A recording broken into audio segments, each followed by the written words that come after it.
buenas noches. El día de hoy nos encontramos con Arnoldo Delgadillo, el autor del artículo Televisión y Narcocultura. Mucho gusto, Arnoldo Delgadillo. Es un investigador, comunicador. Para ello vamos a comenzar con las preguntas rápidamente. En la primera parte del artículo Televisión y Narcocultura, comentaste que el tipo de contenidos televisivos basados en el narcotráfico son apología del delito. ¿A qué te refieres con ello? Muy bien, muchísimas gracias por la entrevista. Me refiero a que los mensajes que se hacen comunicacionalmente sobre el narco y sobre lo narco pareciera como que plantean aspectos positivos de la actividad. Es decir, se asocia a tener dinero, a tener poder, a tener mujeres, a tener carros. Entonces, por eso pareciera como ponerlo como algo favorable, porque se muestra este rostro de lo positivo del narcotráfico. Entiendo. Como segunda pregunta es, ¿cómo el término narco pasa de ser un prefijo despectivo impuesto por el Departamento de Estados Unidos a una tendencia artística y cultural? Qué interesante pregunta. Y creo que la clave se encuentra en la mezcla que se hace a nivel cultural, las apropiaciones que comienzan a hacerse en las sociedades respecto a lo que se asocia con el narcotráfico. Y mucho tiene que ver, pues, las actividades o las producciones culturales, comunicacionales que se hacen al respecto, como las telenovelas, como las series, como las películas, como los libros, y todo eso fue haciendo que eso que era despectivo al principio pasara a ser una apropiación cultural de determinados pueblos. Como tercera pregunta, me gustaría asociar una parte de la lectura con una entrevista realizada por la revista 20 Minutos. En el año 2017, entrevistan a Juan Pablo Escobar, hijo del difunto narcotraficante Pablo Escobar. En la lectura impuesta se menciona que los narcotraficantes son proyectados como semihéroes y capaces de ayudar al pueblo, incluso más que los gobernantes políticos. Juan, por su parte, afirma que con la ayuda de su padre, ellos ayudaban a los pobres, pero en el caso de Netflix lo alude demasiado y genera un conflicto que más que todo es crear una camada de jóvenes deseosos a ser narcotraficantes. ¿Qué puedes acotar de esta respuesta dada por Juan?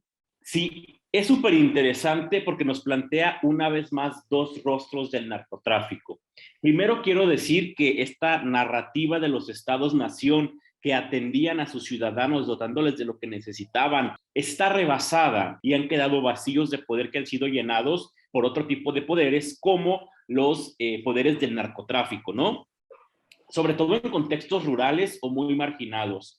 Acá en México es muy común, por ejemplo, que en zonas rurales el narco construye escuelas, construye hospitales, cubriendo los vacíos que el gobierno deja.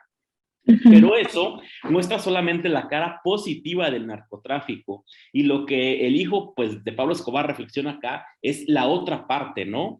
Que si bien una parte ayuda, pues eso también implica el trasiego de drogas y la producción de drogas y el conflicto territorial con cárteles y por tanto implica también violencia, delincuencia y muerte. Pues tiene toda la razón, ¿no? O sea, una parte buena del narco cubre vacíos de poder del Estado, pero por otra parte, pues no deja de tener esos aspectos negativos que son inalienables. Claro, exactamente. Justamente hace años en el Perú se dio el tema del terrorismo, te cuento, que hay una parte donde el Estado estaba teniendo un conflicto más que todo con los terroristas, que son Sendero Luminoso. Sendero Luminoso se apropió más que todo de la sierra peruana, incentivando y dando otro tipo de ideologías. Creo que lo podríamos asimilar mucho con el narcotráfico que actualmente hoy existe, ¿no? Que dar apoyo, crear colegios, crear hospitales, esto genera que la gente rural tenga tanto apoyo hacia los narcotraficantes que hacia sus propios gobernantes. Acá, por ejemplo, cuando detienen a un narco, luego el pueblo donde vivía, donde apoyaba, marchan pidiendo que lo liberen, ¿no? Porque como dices tú, logran penetrar tanto en la ideología y sobre todo les dan lo que el Estado no les da. O sea, el problema de esto es que el Estado no cumple con lo que debería de ser hacia los ciudadanos, entonces se crean esos vacíos de poder que terminan siendo ocupados por el narco. Creo que ese ejemplo que das de la situación de Perú es bastante ilustrativa. Como cuarta pregunta tenemos, ¿qué iniciativa se podría brindar o se podría dar teniendo el mismo contenido e informando acerca del narcotráfico y sus consecuencias, pero no convirtiéndolo en una tendencia a seguir, como en el caso de las de telenovelas basadas en el tema del narcotráfico? Has dado en el punto. Las investigaciones que yo he aplicado acá en México indican que es una ecuación condenada al fracaso. Jóvenes que están desarrollando apenas sus procesos identitarios, súmale vulnerabilidades sociales y súmale que están expuestos a estos mensajes de lo narco como algo atractivo que les da dinero y poder, obviamente ellos van a querer ser, ¿no? Es algo lógico.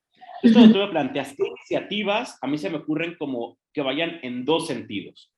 Por una parte, tiene que ver con la responsabilidad en la producción de contenidos y por otra parte, tiene que ver con las audiencias. De qué manera nosotros tenemos herramientas para hacer audiencias críticas, audiencias capaces de analizar los mensajes que se envían y de darnos cuenta que lo que se muestra puede tener inspiración en la realidad, pero es una ficción, ¿no? Así que los narcos pues, no son como se nos plantan, ¿no? Eso también tenemos que decirlo.